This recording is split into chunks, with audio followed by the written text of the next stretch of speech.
In the O.J. Simpson murder trial, prosecutors unveiled a new plan to convince jurors that the bloody gloves do in fact fit O.J. Simpson. Walter Richards reports on today's developments. DNA returned to the courtroom in the double murder trial of O.J. Simpson.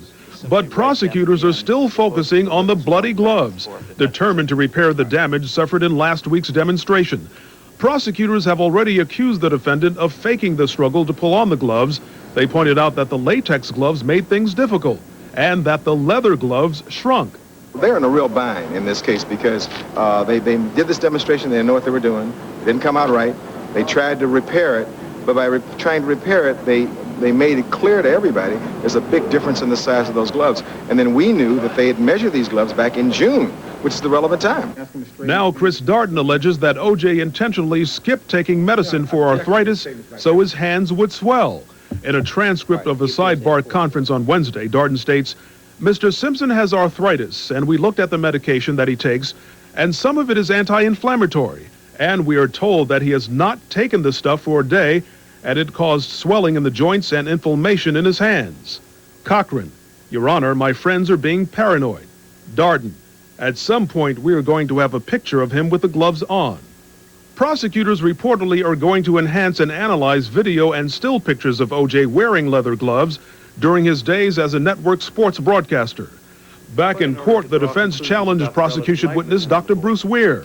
He explained how scientists arrived at large DNA frequency calculations being used to link O.J. to the murders of Nicole Brown and Ron Goldman.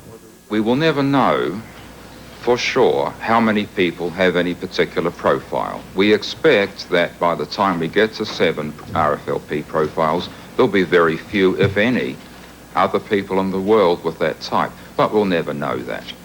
We can't type everybody in the world. We can't even count all the people in Los Angeles. That's just not possible. We have to deal with estimates. Dr. Weir returns to the stand Friday morning as jurors hear more DNA testimony. But they can also expect to hear more debate about the bloody gloves. In downtown Los Angeles, Walter Richards, Channel 5 News at 10. New figures released today show the Simpson trial has cost Los Angeles County $5.69 million as of the end of last month. The biggest portion of the tab has gone to the DA's office, $2.65 million. Sequestering the jury has cost nearly $1.5 million, and the Sheriff's Department has spent $1.83 million to provide courtroom security, guard the jurors, and house O.J. Simpson in the county jail. Channel 5 will resume live coverage of that trial with Marta Waller beginning at 9 o'clock tomorrow morning.